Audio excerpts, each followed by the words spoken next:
Ang pinaka-mahirap maging OFW ay yung napalayo ka sa pamilya mo. Hindi ako nakauwi ng matagal kasi yung father ko may sakit. Hindi na siya nakakakita. Yung perang ibabakasyon ko, Papadala ko na lang sa kanila para panggamot nila.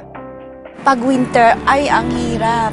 Kahit masama ang pakiramdam mo, pipilitin mong bumangon. Hindi ako basta makauwi kahit gustong-gusto ko. Meron po akong binabayarang bahay buwan-buwan at ang aking mga anak, sa aking lahat sila umaasa. Malungkot kasi ako lang mag-isa. Hindi ko nakita ang bunso ko na iniwan ko 1 taon lang siya.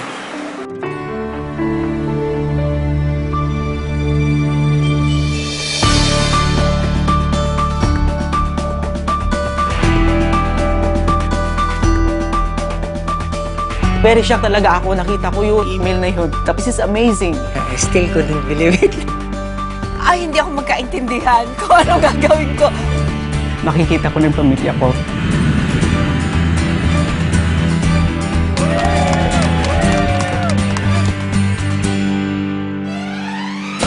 ang namimiss ko ay ang pamilya ko.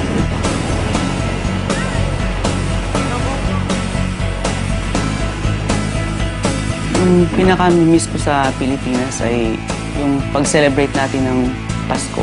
Sobrang saya ko. Hindi ko may paliwanag. Pilipinas na ako. Turista na ako, parang hindi ko na alam ang surroundings ko. 2 hours na lang makikita ko ng parents ko. Yayakapin ko agad sila. Ito ang sorpresa ko sa misis ko. Mumurahin lang yung wedding ring namin noon. So, wala kayong kamalay-malay mga anak ko. Nandito na ako. Lapit na.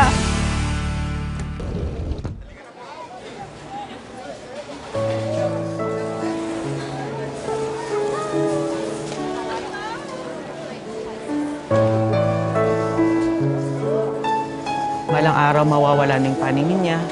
Gusto kong pagbalik ko ng Pilipinas, magkita pa ulit kami.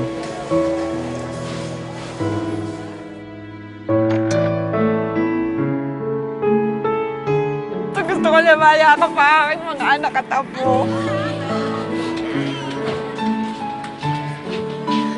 Hinahanap-hanap nila yung aming bonding. Ngayon na nandito ako, dodoblihin ko yon.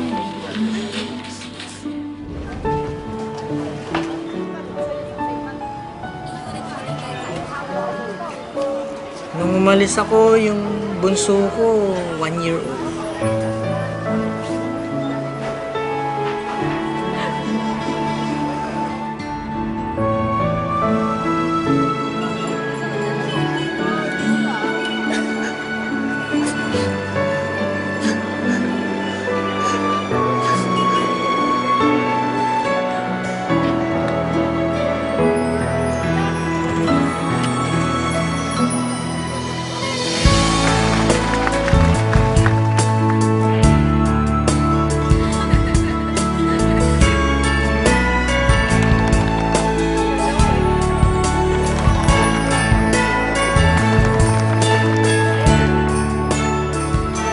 The highlight is being with them. It's no longer a dream na. It made Christmas meaningful. At last nabuo kami. Masayang-masaya ako. This is a perfect gift for Christmas talaga. I'm Joey Doble. Ako si Leonie Villanueva. Ako si Jo Marie Balion. Ito yung happiest moment in my life.